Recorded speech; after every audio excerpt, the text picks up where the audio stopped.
آزمائیں گے اور تمہاری یہ آزمائش خوف کے حوالے سے ہوگی، بھوک کے حوالے سے بھی ممکن ہے، مالوں کے نقصان کے حوالے سے ممکن ہے، اور اس آزمائش میں تمہاری جانیں بھی جا سکتی ہیں اور تمہاری کھیتیاں اور پھل یہ بھی جا سکتے ہیں۔ لیکن اس کے باوجود جو لوگ ان سارے نقصانوں کے باوجود اپنے نظریے کو قائم رکھتے ہیں، استقامت اختیار کرتے ہیں، صبر پر قائم رہتے ہیں، یہ وہ لوگ ہیں کہ جن کے لیے خوشخبری ہے اللہ کی رحمتوں کی، اللہ کی عنایات کی۔ یہ وہ لوگ ہیں کہ جب ان پر کوئی آزمائش آتی ہے تو بے ساختہ ان کی زبان سے نکلتا ہے ہم تو اللہ ہی کے ہیں اور اللہ ہی کے حضور ہمیں پیش ہونا ہے۔ یہ وہ لوگ ہیں جن پر ان کے رب کی طرف سے رحمتیں بھی ہیں اور اللہ تعالیٰ کی طرف سے خصوصی عنایات بھی ان کے لیے ہیں۔ اور تیسری بات یہ ہے کہ وہ اولئک هم المهتدون، یہ لوگ ہدایت یافتہ ہیں۔ سبحان اللہ و بحمدہ، سبحان اللہ العظیم، یا کریم یا ارحم الراحمین یا ذا الجلال والاکرام۔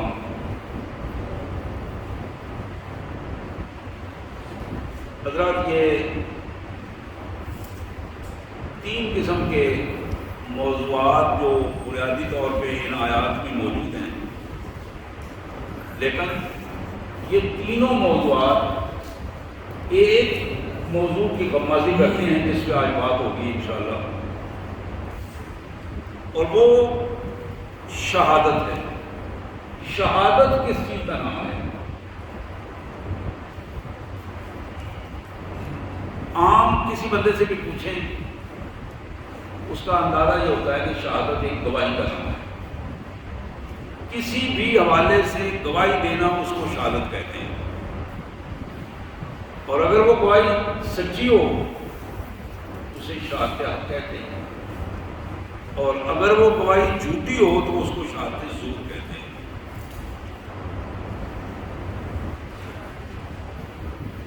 کائنات میں ایک نہیں، دو نہیں، سینکڑوں نہیں، ہزاروں نہیں، لاکھوں ایسے انسان موجود ہیں جنہوں نے کائنات کی تاریخ میں اپنے خون سے شہادت حق کی گواہی لکھوائی ہے۔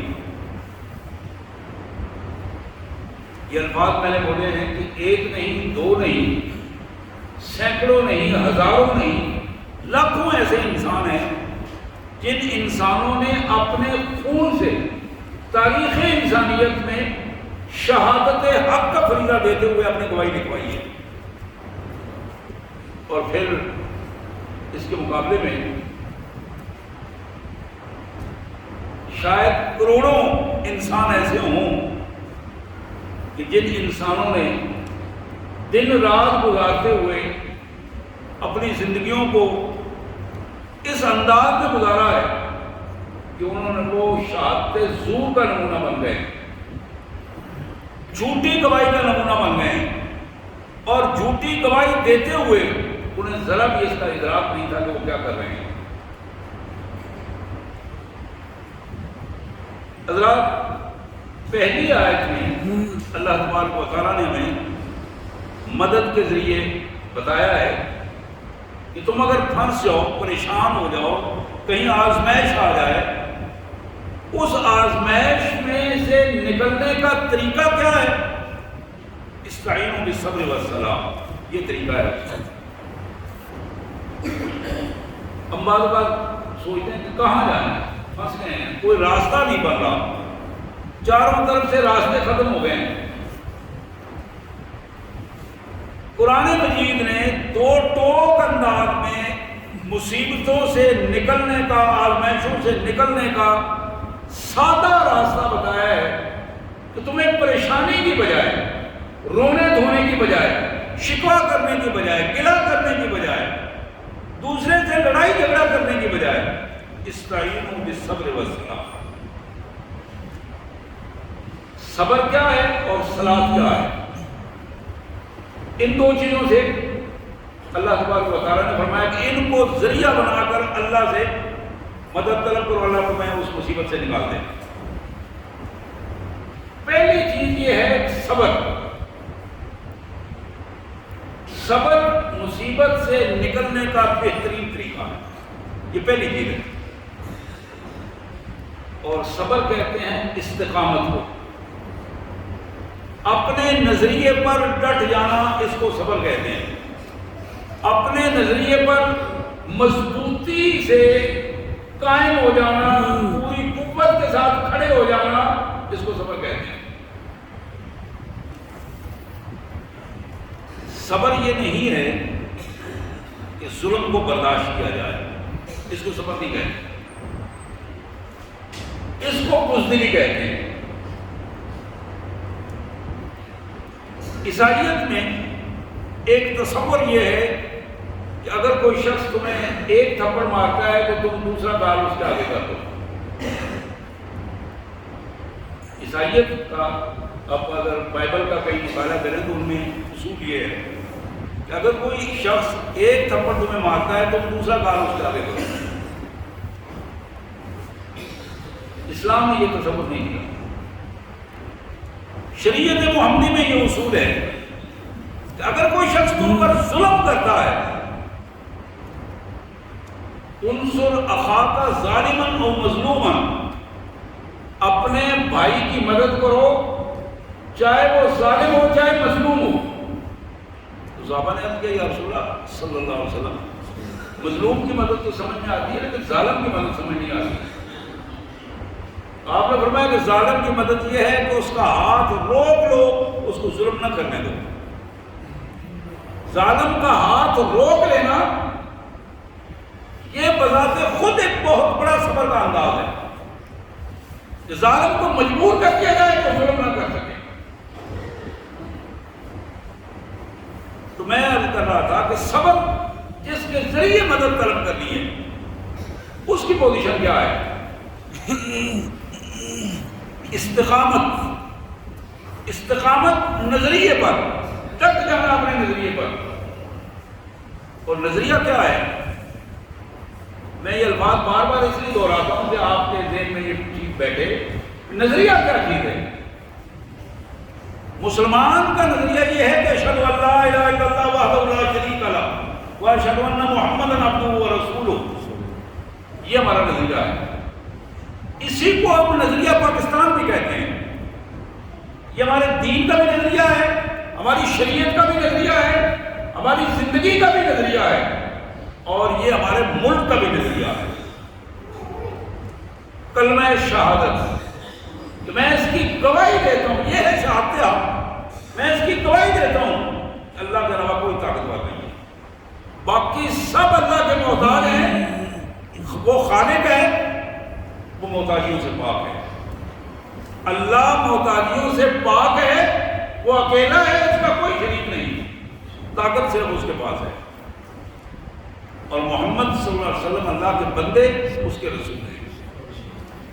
حکم اللہ کا نافذ ہوگا لیکن طریقہ محمد رسول اللہ کا نافذ ہوگا۔ طریقہ حضور کا ہوگا، جو حکم حضور صلی اللہ علیہ وسلم کے طریقے کے مطابق نافذ ہوگا، کسی اور کے طریقے کے مطابق نافذ نہیں ہوگا۔ طریقہ صرف محمد رسول اللہ صلی اللہ علیہ وسلم کا ہے، جسے سنت کہتے ہیں، سنت رسول اللہ صلی اللہ علیہ وسلم کی۔ حضرات یہ نظریہ ہے۔ اسلام نے اس نظریے کو تھوڑا سا اور آگے بڑھایا۔ ہمارا عمومی رویہ یہ ہے کہ ہم یہ کہتے ہیں کہ جب ہم بے بس ہو جائیں پھر ہم کہتے ہیں آپ صبر کر لیں، اپنا ہاتھ پاؤں چلا کے بے بس ہو جائیں، بے بسی کے بعد صبر کا رویہ اختیار کریں۔ محمد رسول اللہ صلی اللہ علیہ وسلم نے فرمایا نہیں، الصبر عند صدمۃ الاولی، صبر کا مقام وہ ہے کہ جب انسان کو پہلی ضرب لگے، آزمائش کی پہلی چوٹ آئے، آزمائش کا پہلا مرحلہ آئے، اس وقت بندے کی زبان سے نکلے انا للہ و انا الیہ راجعون، انا للہ و انا الیہ راجعون۔ یہ صرف موت کے لیے نہیں ہے کہ انا للہ و انا الیہ راجعون. ہم نے سمجھا کہ یہ صرف موت کا جملہ ہے. جب کسی کی موت کی کوئی خبر آئے تو فوراً ہم پڑھیں انا للہ و انا الیہ راجعون. جہاں بھی بندہ ہے مومن، یہاں تک کہ اگر چلتے چلتے اس کو ٹھوکر لگتی ہے تو اس کی زبان پہ آنا چاہیے انا للہ و انا الیہ راجعون.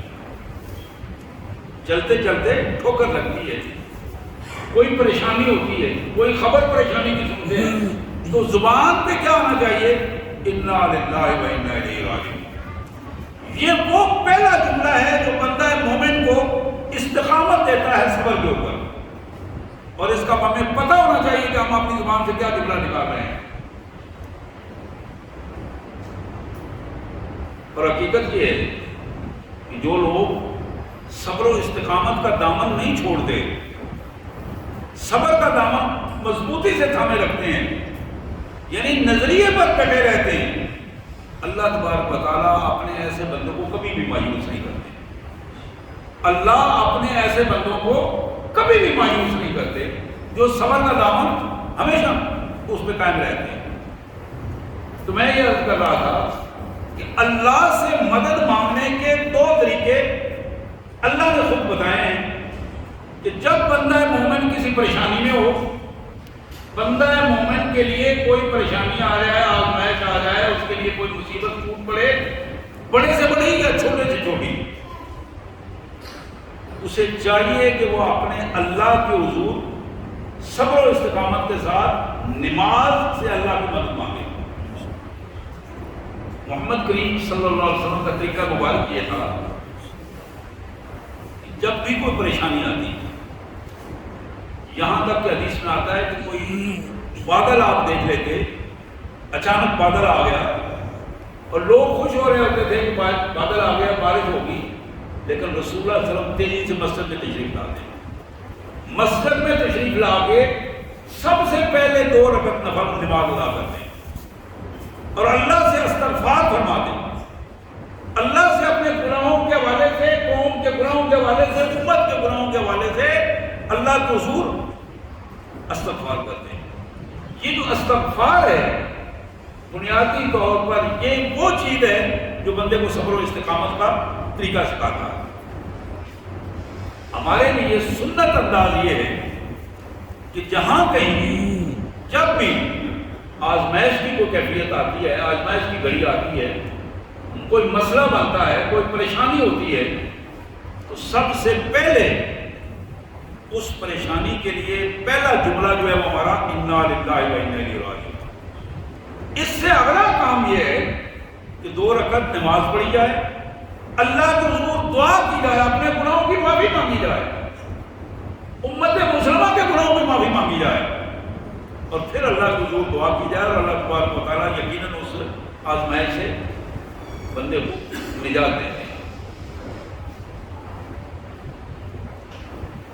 میں نے شاید پچھلی دفعہ پہ بتایا تھا یہ ہماری پوزیشن ان حالات میں کہ جب پورا ملک ہمارا ڈوبا ہوا ہے،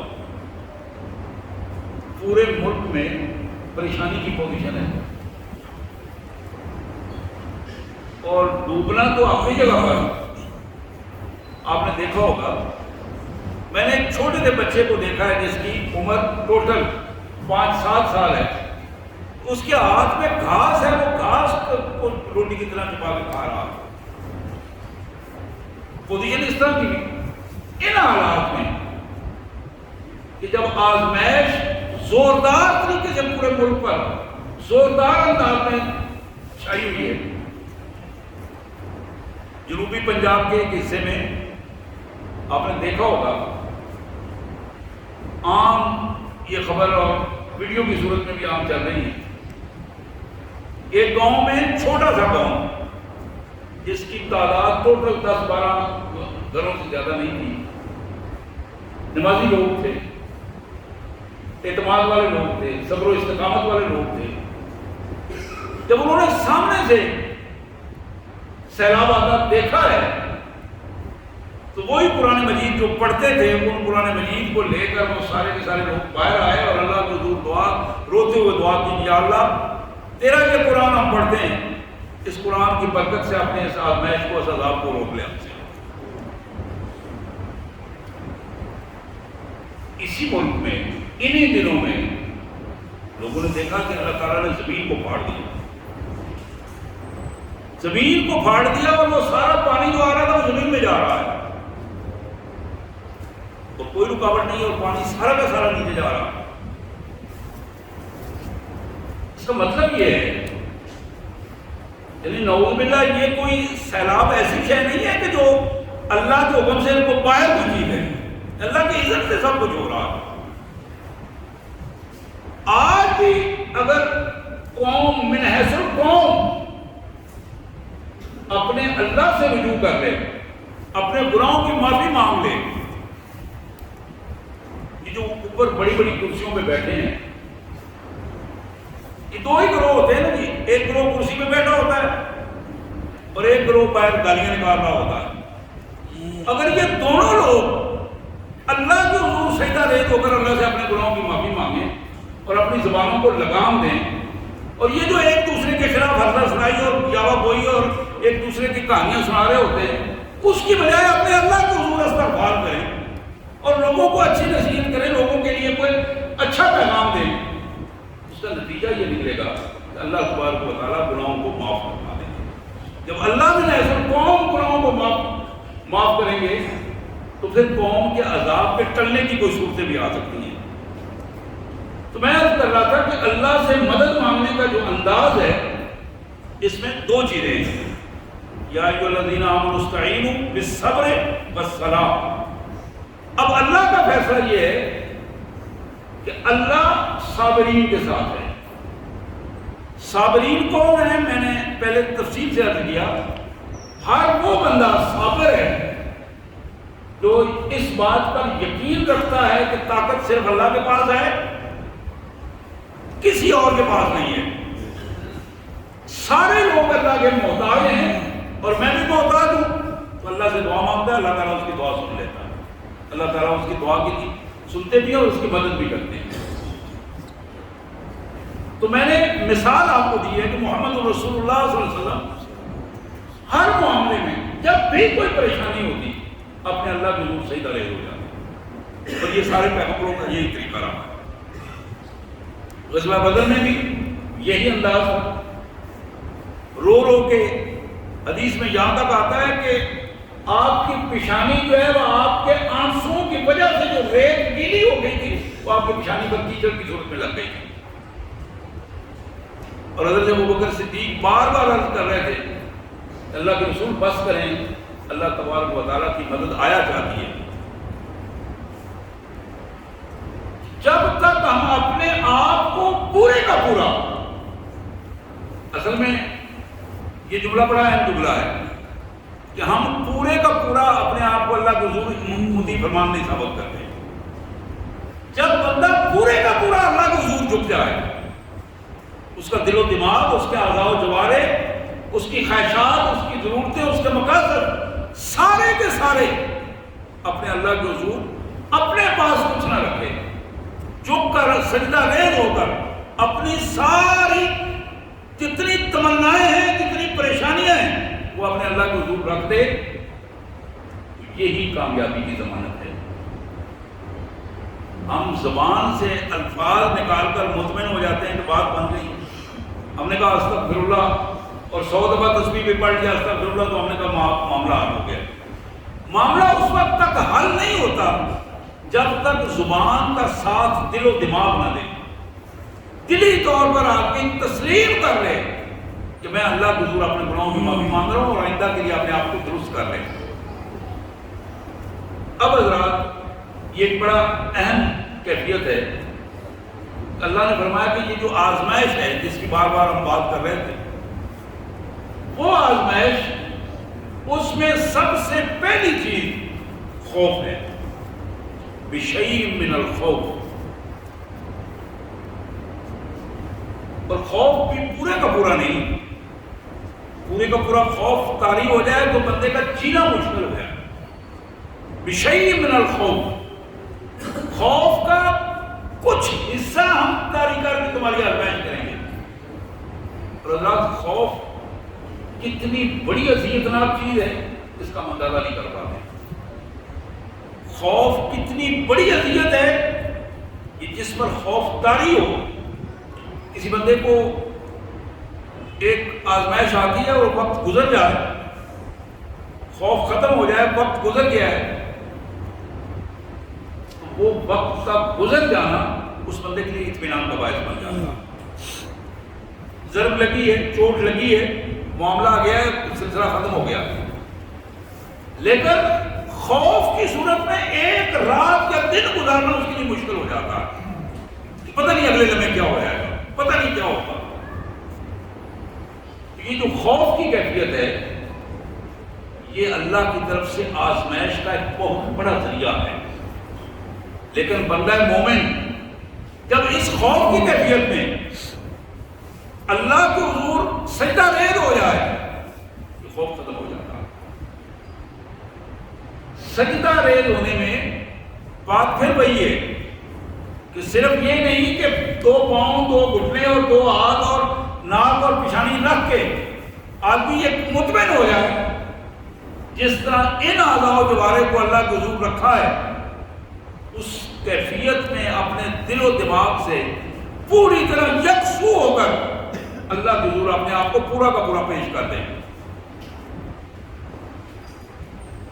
دوسرا پہلو جس کو آزمائش کا پہلو ہے وہ ہے بھوک. بھوک انسان کو کس طرح مجبور کرتی ہے. بعض مفسرین نے ایک روایت نوٹ کی ہے. اللہ تعالیٰ نے جب نفس کو پیدا کیا, انسانی نفس جسے نفس امارہ کہتے ہیں, نفس کو پیدا کیا, اللہ تعالیٰ نے اسے سوال کیا کہ من انت, کون ہو تم, اپنی پہچان بتاؤ کہ کون ہو. تو نفس کا جواب یہ تھا انت انت و انا انا, میں ہوں اور آپ ہیں. اور یہ بہت بڑی بدتمیزی اور گستاخی کا جواب تھا. اور اکڑا ہوا نفس آج بھی اسی کیفیت میں ہوتا ہے.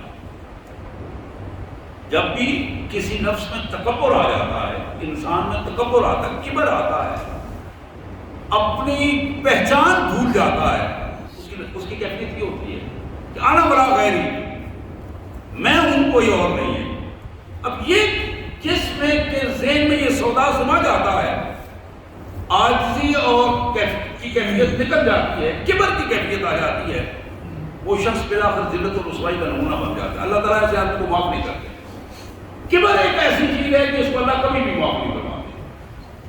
تکبر ایک ایسی چیز ہے, اللہ کے رسول صلی اللہ علیہ وسلم نے فرمایا کہ جس شخص کے دل و دماغ میں ایک رائی کے دانے کے برابر, یہ حدیث کے الفاظ ہیں, رائی کے دانے کے برابر کبر ہے, تکبر ہے, وہ اپنے آپ کو بڑا سمجھتا ہے, دوسروں کو چھوٹا سمجھتا ہے. حضور نے فرمایا کہ ایسا شخص جنت کی خوشبو بھی نہیں سون سکے.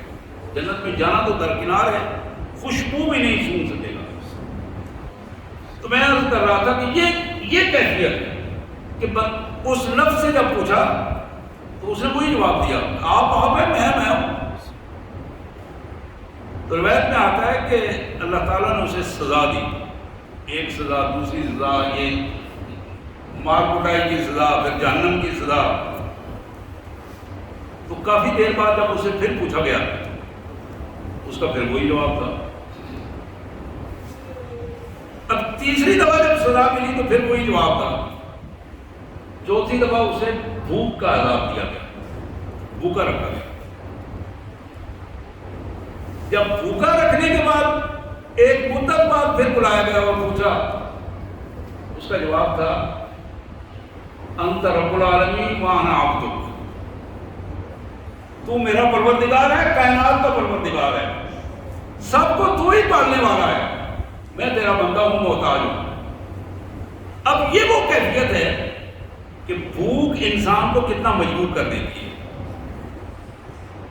اور ایک عربی کا بڑا مشہور جملہ ہے, بعض اسے حدیث بھی کہتے ہیں, قاد الفقر ان یکون کفرا, محتاجی اور بھوک بعض اوقات انسان کو کفر کے قریب تک لے جاتی ہے. تو یہاں وہ پوزیشن ہمارے سامنے لینی چاہیے کہ یہ جو بھوک کی آزمائش ہے بہت بڑی آزمائش ہے. اس بھوک کی آزمائش میں حل کیا ہے؟ حل یہ ہے، اللہ فرماتے ہیں قرآن مجید میں کہ میرے بندو کمی تمہارے پاس ہے، گنتی تمہارے پاس ہے، میرے خزانے لامتناہی ہیں۔ جب بھی تمہیں رزق چاہیے، عزت چاہیے، اسٹیٹس چاہیے، میرے حضور آؤ، سب کچھ ملے گا۔ آ تو جاؤ نا، میرے ہر چیز کے خزانے نہ ختم ہونے والے ہیں۔ تو یہاں ایک بنیادی چیز آزمائش بھوک کی ہو یا آزمائش پھلوں کی نقصان کی ہو، کھیتیوں کے نقصان کی صورت میں ہو، جان مال کے نقصان کی صورت میں ہو، ان ساری صورتوں میں آزمائش کا حل کیا ہے؟ استعینوا بالصبر والصلاۃ، استعینوا بالصبر والصلاۃ۔ تو بندہ صبر اور نماز کے ساتھ اپنے اللہ سے معافی مانگے، مدد مانگے، اللہ تبارک و تعالیٰ کبھی بھی اپنے بندے کو مایوس نہیں کرتے۔ آپ کی زندگی میں ایسے ہر ایک بندے کی زندگی میں کچھ نہ کچھ واقعات ایسے ہوتے ہیں، اس کو اس کا ادراک ہوتا ہے واقعی کائنات کے مالک نے تو میری اتنی مدد کی ہے کہ میں تصور بھی نہیں کر سکتا تھا، سوچ بھی نہیں سکتا تھا کہ میرا یہ مسئلہ اس انداز میں حل ہو جائے گا۔ جب آپ غور کریں گے اور مشکل سے مشکل حالات میں جب آپ لوگوں کی طرف توجہ کر رہے ہوتے ہیں، لوگوں کے سامنے ہاتھ پھیلا رہے ہوتے ہیں، اس وقت رات کے اندھیروں میں خالصتاً اپنے اللہ کے حضور سجدہ ریز ہو کر مانگ کر دیکھیں اور پھر دیکھیں کہ اس کا نتیجہ کیا نکلتا ہے۔ اور یہ بات بالکل حقیقت ہے کہ اللہ تعالیٰ اپنے کسی بندے کو مایوس نہیں کرتے۔ اور اگلی حقیقت یہ ہے کہ اللہ کے ہاں کسی چیز کی کوئی کمی نہیں ہے۔ اللہ تعالیٰ نے حدیث مبارک میں یہ الفاظ بڑے خوبصورت الفاظ ہیں، رسول اللہ صلی اللہ علیہ وسلم نے اس حدیث قدسی میں فرمایا کہ میرا اللہ فرماتا ہے کہ مخلوقات ساری کی ساری جتنے افراد موجود ہیں وہ میرے خزانے سے جو کچھ مانگیں میں ان کی مرضی کے مطابق ہر چیز میں دے دوں، ہر بندے کو ہر چیز دے دوں۔ اس کے باوجود میرے خزانوں میں اتنی کمی بھی نہیں آتی جتنی سمندر سے ایک سوئی جو ہے ڈبو کر باہر نکال دی جائے، میرے خزانے اتنے ہیں۔ تو حضرات یہ وہ بنیادی چیز جس کو قرآن مجید ہمارے سامنے رکھتا ہے کہ تمہارے اوپر اگر آزمائش آتی ہے، وہ آزمائش خوف کی صورت میں ہو، وہ آزمائش بھوک کی صورت میں ہو، وہ جان اور مالوں کے نقصان کی صورت میں ہو، وہ کھیتیوں کے نقصان کی صورت میں ہو، فصلوں کے نقصان کی صورت میں ہو، کسی بھی کیفیت میں ہو، اللہ سے رابطہ کرو، اللہ سے رابطہ کرو، پھر دیکھو کہ تمہارا اللہ کس طرح تمہاری مدد کرتا ہے۔ لیکن ہمارا رویہ اس کے بالکل برعکس ہوتا ہے۔ ایک تو یہ ہوتا ہے کہ ہم رابطہ انسانوں سے کرتے ہیں، رب سے نہیں کرتے۔ انسان رب نہیں ہے، انسان محتاج ہے، رب محتاج نہیں ہے، وہ رب العالمین ہے۔ دوسرا ہمارا جو غلط رویہ ہے، ہم اپنے وہ بے ایمانی کے رویوں کو، جھوٹے رویوں کو مسلسل جاری رکھتے ہیں، ان کو چھوڑنے کے لیے تیار نہیں ہوتے۔ کہتے کیا ہیں کہ اس کے بغیر گزارا ہی نہیں ہے، کیا کریں، اس کے بغیر معاملہ چلتا نہیں ہے۔ حقیقت یہ ہے کہ گزارا ہے ہی اس کے بغیر۔ یہ جو جملہ ہے کہ اس کے بغیر گزارا نہیں ہے، یہ جملہ درست نہیں ہے۔ اللہ کی نافرمانیوں کو چھوڑ کر گزارا ہوگا، اللہ کی نافرمانیوں کے ساتھ گزارا ہونا ممکن نہیں ہے۔ یہ وہ پہلو ہے جو ہماری زندگی میں ایک خوبصورت نظریے کو جنم دیتا، اور یہ خوبصورت نظریہ ہی اسلام نے ہمیں دیا ہے کہ جب ہم اس خوبصورت نظریے کے مطابق اپنے آپ کو لے کے آئیں گے، پھر دنیا دیکھیں کہ کتنی خوبصورت آپ کو نظر آئے گی۔ یہ دنیا اس کی خوبصورتی اللہ کے ساتھ رابطے میں ہے۔ محمد کریم رؤوف الرحیم صلی اللہ علیہ وآلہ وسلم اپنے اللہ سے بے حد محبت کرتے تھے۔ ہم اس محبت کا اندازہ نہیں کر سکتے کہ میرے پیارے رسول صلی اللہ علیہ وسلم کو اپنے اللہ سے کتنی محبت تھی۔ حدیث کی الفاظ آتے ہیں، یہاں تک کہ ایک پھل یا سبزی جو پہلی دفعہ آپ کے ہاتھوں میں آتی تو آپ اس کو بوسہ دیتے ہیں، بوسہ دیتے ہیں، بوسہ دے کے فرماتے ہیں یہ میرے اللہ کی طرف سے آ رہی ہے۔ بارش کے قطرے جب پہلی دفعہ جسم پر پڑ گئے تو اللہ کو حضور ہاتھ اٹھا کے اس کا شکر ادا کرتے ہیں کہ اللہ کا شکر ہے کہ یہ قطرے میرے مالک کی طرف سے آ رہے ہیں، اللہ کو مل کے آ رہے ہیں۔ اور مجھے تو وہ جملہ کبھی نہیں بھولتا، محمد کریم صلی اللہ علیہ وسلم مشکات کی حدیث سیاستہ کے حوالے سے، آخری لمحات ہیں آپ کے زندگی کے آخری لمحات، تو جناب جبرائیل بھی بیٹھے ہیں، اسرائیل بھی بیٹھے ہیں، حضور اکرم صلی اللہ علیہ وسلم کے حضور جناب اسرائیل عرض کرتے ہیں کہ اللہ کے رسول مجھے اللہ نے بھیجا ہے کہ آپ سے اجازت طلب کروں، اگر آپ اس دنیا میں رہنا چاہتے ہیں تو اللہ فرماتے ہیں کہ ہم آپ کی عمر بڑھا دیتے ہیں، جتنی آپ کہیں گے اتنی بڑھا دیتے ہیں، لیکن اگر آپ اللہ کے حضور آنا چاہتے ہیں تو آپ کی عمر کی لمٹ جو ہے وہ پہلے ختم ہو چکی ہے، اب آپ فیصلہ آپ کے اوپر ہے، اللہ نے آپ کو مہلت دی، آپ کے اوپر فیصلہ ہے۔ حدیث میں آتا ہے کہ حضور صلی اللہ علیہ وسلم نے جبرائیل علیہ السلام کی طرف دیکھا، جبرائیل علیہ السلام کے ساتھ بے تکلفی دوستی کا ماحول تھا، بڑی بے تکلفی کا ماحول تھا، بلکہ حضور صلی اللہ علیہ وسلم اپنی بیٹی سیدہ فاطمہ کو کہا کرتے ہیں فاطمہ یہ تمہارا چچا ہے، یہ میرا چھوٹا بھائی ہے، جبرائیل میرا چھوٹا بھائی ہے، یہ تمہارا چچا ہے۔ اور جبرائیل بھی جب آتے تو اکثر عرض کرتے اللہ کے رسول فاطمہ کو میرا سلام کہیے گا۔ بعض اوقات بالکل اس طرح کی بے تکلفی کی بات ہے، تو حضور صلی اللہ علیہ وسلم نے جناب جبرائیل کی طرف دیکھا، تو جبرائیل نے حضور نے بلکہ الفاظ ہیں حدیث میں کہا کہ جبرائیل تمہارا کیا خیال ہے؟ جناب جبرائیل نے عرض کیا اللہ کے رسول اللہ اپنے بندے سے ملاقات کا مشتاق ہے، یہ الفاظ ہیں جناب جبرائیل نے کہے، اللہ اپنے بندے سے ملاقات چاہتے ہیں، ملاقات کا مشتاق ہے۔ حدیث میں جو الفاظ ہیں یقین کیجئے محمد رسول اللہ صلی اللہ علیہ وسلم